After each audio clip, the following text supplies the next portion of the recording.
हिंदुस्तान की जमीन पर ऐसे कई कलाकार उभर के आए जिन्होंने अपने हुनर से समूचे विश्व में एक विशेष पहचान बनाई। आज हम बात करने वाले हैं ऐसी शख्सियत के बारे में जिनकी वर्षों से कई कार्टूनिस्ट पूजा करते आ रहे हैं। उनके कार्टून कई आम नागरिकों की आवाज बन के उभरी और सिस्टम को चेतावनी देती आ रही है। उनके कार्टून अखबारों से लेकर मालगुडी डेज के दृश्यों तक लोगों को हंसाते गुदगुदाते रही है, वहीं कई बार नाराज भी किया है। जी हाँ, हम बात करने वाले हैं हिंदुस्तान के महानतम कार्टूनिस्ट आर.के. लक्ष्मण के बारे में।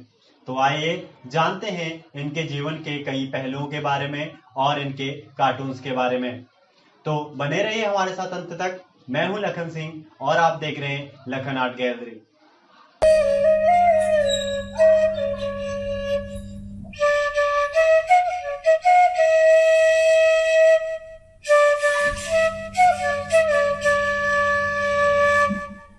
क्या याद है मालगुडी डेज की ये कभी ना भुलाई जा सकने वाली धुन, दूरदर्शन वाला सीरियल।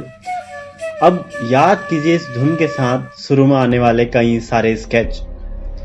मालगुडी डेज का रेलवे स्टेशन वाला तो अब तक जहन में अटका हुआ है। आर.के. लक्ष्मण के चित्र से ये हमारी पीढ़ी का पहला परिचय था।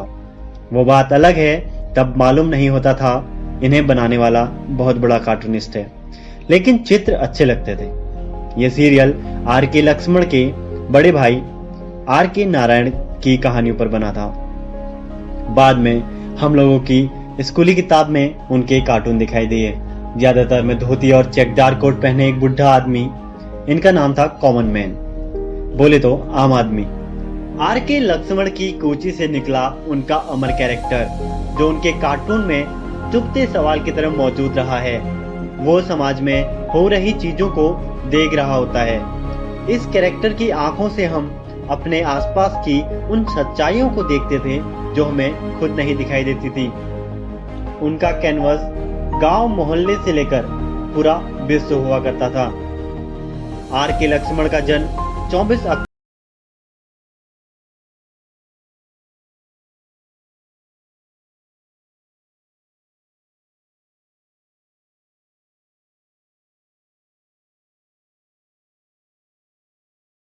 उनके बड़े भाई आर.के. नारायण की एक कहानी है डोडू, जिसमें चुलबुले टाइप का लड़का डोडू केंद्र में होता है। कहते हैं ये कैरेक्टर उन्होंने भाई लक्ष्मण से प्रभावित होकर लिखा था। आर.के. लक्ष्मण के परिवार का बैकग्राउंड ऐसा था कि वहां क्रिएटिविटी को काफी मूल्य दिया जाता था। उनके पिता हाई स्कूल के हेडमास्टर थे, पढ़ाई लिखाई पर जोर देते थे। उनकी माँ टेनिस और चेस की बढ़िया खेलती थी। मैसूर की महारानी उन्हें शतरंज खेलने के लिए बुलाती थी।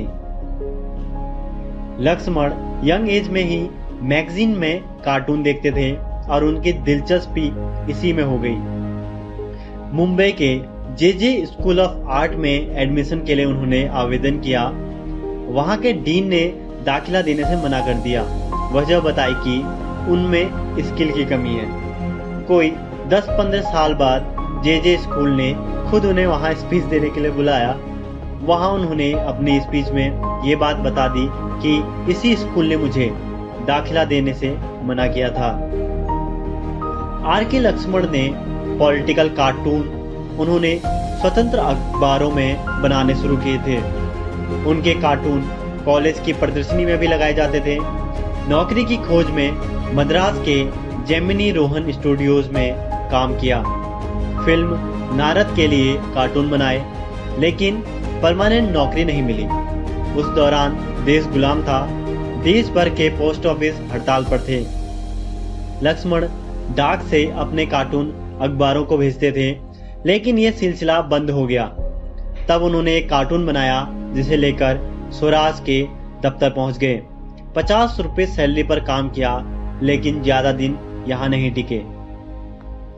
उसके बाद लक्ष्मण मुंबई गए और कार्टूनिस्ट के तौर पर फुल टाइम जॉब उन्हें फ्री प्रेस जर्नल में मिली, लेकिन ये नौकरी भी उन्होंने छोड़ दी। वजह बताई कि संपादक उनसे अपनी विचारधारा के हिसाब से कार्टून बनवाना चाहता था। फ्री प्रेस जर्नल में एक शख्स उनके साथ कार्टूनिस्ट के तौर पर काम करता था। नाम था बाल ठाकरे। दोनों हमेशा अच्छे दोस्त रहे, लेकिन जब बाल ठाकरे पॉलिटिक्स में गए और महाराष्ट्र के बड़े नेता बन गए तो लक्ष्मण ने उनके खिलाफ भी कार्टून बनाए।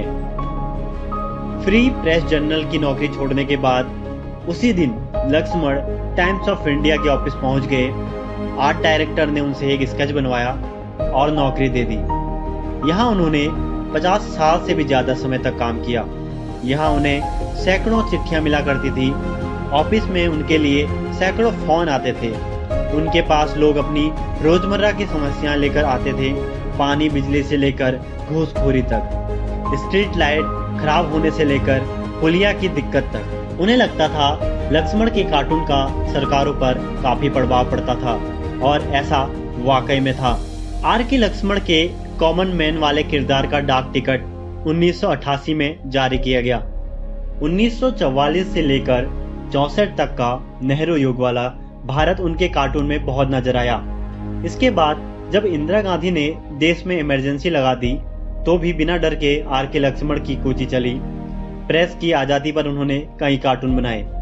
इस दौरान एक बार लक्ष्मण इंदिरा गांधी से मिले थे और उनसे दो टूक कहा था कि गलत कर रही हैं आप। इस दौरान उनको कहीं धमकियां भी मिली थी, लेकिन उस समय तक उनका नाम घर घर तक पहुंच गया था। आर के लक्ष्मण को भारत सरकार द्वारा पत्रकारिता, साहित्य और रचनात्मकता संचार कला के लिए रमन मैग्सेसे पुरस्कार, पद्म विभूषण और पद्म विभूषण पुरस्कार से सम्मानित किया गया। आर के लक्ष्मण को वर्ष 2005 में मैसूर विश्वविद्यालय द्वारा डॉक्टरेट की उपाधि से सम्मानित किया गया था। आर के लक्ष्मण को जून 2010 के बाद से कई बीमारियों ने ग्रसित कर लिया था। मूत्र संक्रमण और छाती से संबंधित समस्याओं के कारण कुछ दिनों के लिए आर के लक्ष्मण को पुणे के अस्पताल में भर्ती कराया गया था, जिसके कारण इनके कई अंगों ने कार्य करना बंद कर दिया था और आखिरकार 26 जनवरी 2015 को 93 वर्ष की आयु में इनका निधन हो गया। तो दोस्तों, ये थी आर के लक्ष्मण के बारे में कुछ रोचक बातें। तो दोस्तों, कमेंट सेक्शन में जरूर बताइएगा कि आपको ये वीडियो कैसी लगी। अगर आपको ये वीडियो अच्छी लगी हो तो इसको लाइक करें, कमेंट करें और इसको शेयर करें। और अगर आप हमारे चैनल पर नए हैं तो इसको सब्सक्राइब करना ना भूलें।